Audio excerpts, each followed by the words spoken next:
500 રૂપિયા આપું તો 5 દી કેડે આપું.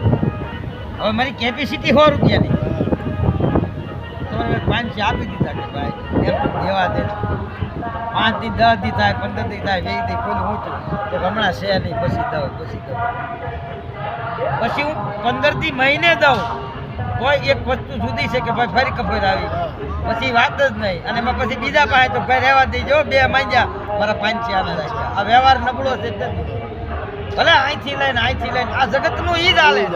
અહીંથી કોઈ કહેતો હોય કે મારી પાસે ભંડાર ભર્યા છે ખોટી વાત છે.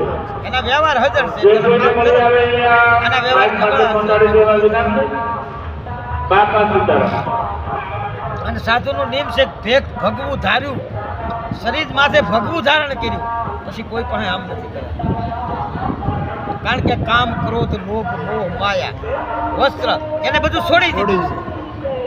પછી એને પકડીને કરવું પછી ગમે અહીંયા લાંબો હાથ કરવો પહેરી ભગવું પહેરે પછી કોઈ પાસે લાંબો હાથ નથી કરાતો. અને જો લાંબો હાથ કરે તો એની કરતા ભિખારી હારો કહેવાય ખરો કે ભિખારી.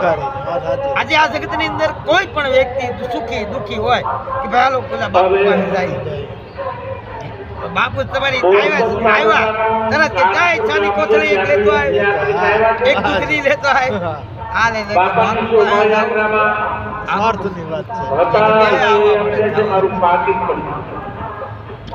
ભજન હોય તો ખાલી ખાલી સા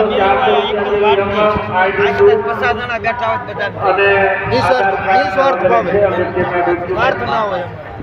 મારી માં બેઠો હતો એટલે કરીએ